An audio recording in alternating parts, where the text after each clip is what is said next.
নমস্কার বন্ধুরা, শুভ সকাল। চলে এসেছি আরও একটা নতুন ভিডিও নিয়ে। মিতা সিম্পল লাইফস্টাইল ব্লগ চ্যানেলে আপনাদের সবাইকে স্বাগত। আশা করছি আপনারা সবাই খুব ভালো আছেন, আর আমিও খুব ভালো আছি। সকালবেলা চা খেতে খেতে মায়ের সঙ্গে গল্প করছি। প্রতিদিনেরই ঘটনা, একটু সকালবেলা আড্ডা দেয়া। সব কাজ সেরে চা খাচ্ছি। মাঝে মাঝে বাবাও কথা বলছে ঘর থেকে। সকালবেলা একটু বসে এরকম করে চায়ের আড্ডা দিতে বেশ ভালো লাগে, মনটা ভালো হয়ে যায়। সারাদিন তো তারপর ছুটোছুটি করে কাজকর্ম। আজকে আলোচনা হচ্ছে যে আগামীকাল শনিবার, মানে এই ভিডিওটা শুক্রবারের মনসা পুজো হবে, সেই নিয়ে আলোচনা হচ্ছে যে কি হবে না হবে।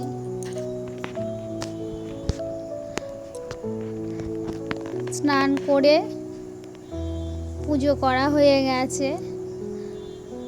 আজ কয়েকটা টগর ফুল পেয়েছি, আর নয়নতারা গাছটাতেও কটা ফুল ফুটেছে।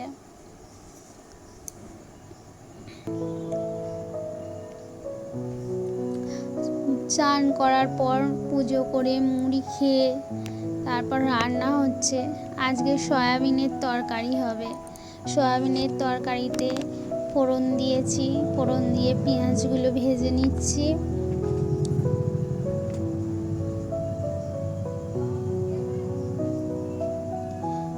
পেঁয়াজগুলো ভালো করে লাল লাল করে ভেজে নেব।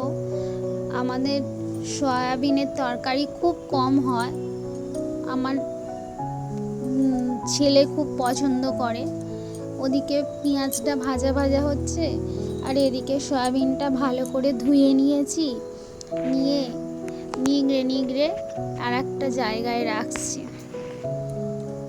যাতে ভালো করে ভাজা যায়। জল থাকলেও তো ভাজা যায় না। তো এখানে বাটনা বাটা হয়ে গেছে, মিক্সিতে বাটনা বেটে নিয়েছি।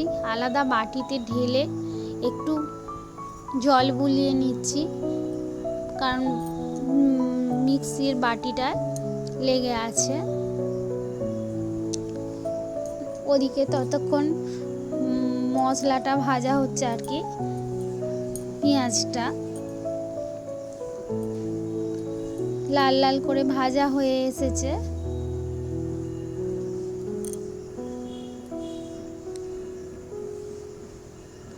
এবার টমেটো কুচি দিয়ে দেব।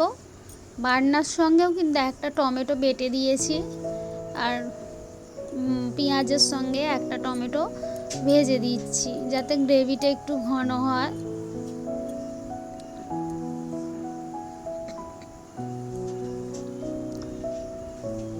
মশলায় প্রায় তেলটা ছেড়ে এসেছে, এলে এবার বাটনাটা দিয়ে দেব।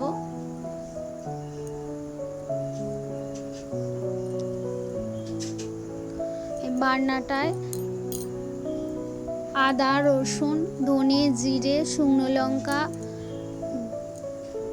আছে বাটা, টমেটো বাটা, হলুদ, কাঁচা লঙ্কা বাটা সব আছে। ওদিকে রান্না হচ্ছে, আমি রান্না করছি, আর মা এদিকে চালটা ঢেলে নিয়েছেন। মশলাটা কষা হচ্ছে। সয়াবিনের তরকারি আমাদের শ্বশুরমশাই, শাশুড়ি মা, আমিও খুব ভালোবাসি, কিন্তু আমার বর অত খেতে চায় না, তাই ডিম দিয়ে সয়াবিনটা হবে।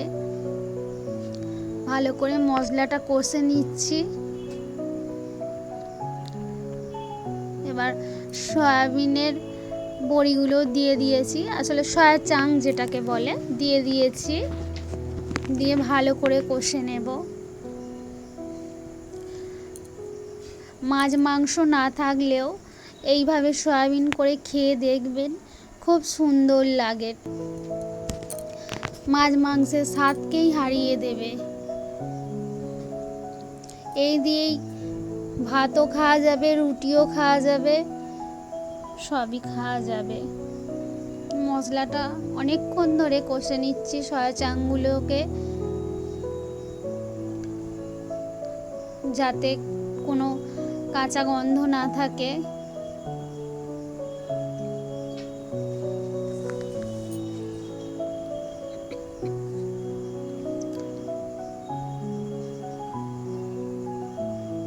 এই রকমের কষা তেল ঝালও হয়, ওটাও মাঝে মাঝে করা হয়।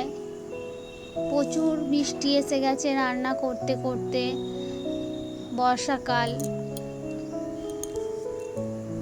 শুক্রবার দিন মানে গতকাল অঝোরে বৃষ্টি সারা দিন। কি অবস্থা গেছে, কোনো জামা কাপড় শুকনো করতে দিতে পারিনি। তোমাদের ওই দিকেও কিরকম, একই রকম বৃষ্টি হয়েছে? এখানে অঝোরে বৃষ্টি হয়েছে। এবার ডিমটা ভুজিয়া করে নিচ্ছি। ডিমের 3টে ডিম দিয়েছি, দিয়ে ভালো করে নেড়ে চেড়ে ছোট ছোট টুকরো করে ভেজে নিচ্ছি।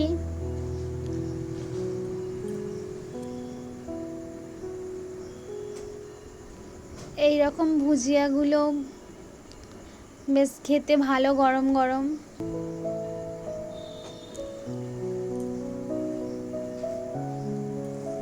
ভাজতে ভাজতে কিছুটা উঠে গেল, খাওয়া হয়ে গেল আর কি। এবার সয়াবিনটা দিয়ে দিয়েছি, ওতে একটু জল দিয়ে দিয়েছি। রান্না হয়ে গেছে। আজ রান্না হয়েছে পেঁপে ভাতে, ওল ভাতে, ঘি করলা ভাজা আর সয়াবিনের তরকারি। এগরোলও বলি, ঘি করলাও বলি, আপনারা কি বলেন কমেন্ট করে জানাবেন। বিকেলবেলা মিষ্টি নিয়ে এসেছে দানাদার, তাই মিষ্টির প্যাকেটটা খুলছি। এর ফাঁকে আমি একটা মিষ্টিও খেয়েছি, কিন্তু সেটা অফ করে দিয়েছি। আমি রাত্রিরে তাঁতে আছি। আমার ছেলে ম্যাগি তৈরি করেছে, আমাকে তাঁতে দেখাতে এসছে, মা কেমন হয়েছে? আমি বললাম খুব ভালো হয়েছে। ভিডিওটা ভালো লাগলে একটা লাইক করবেন আর পাশে থাকবেন। ধন্যবাদ।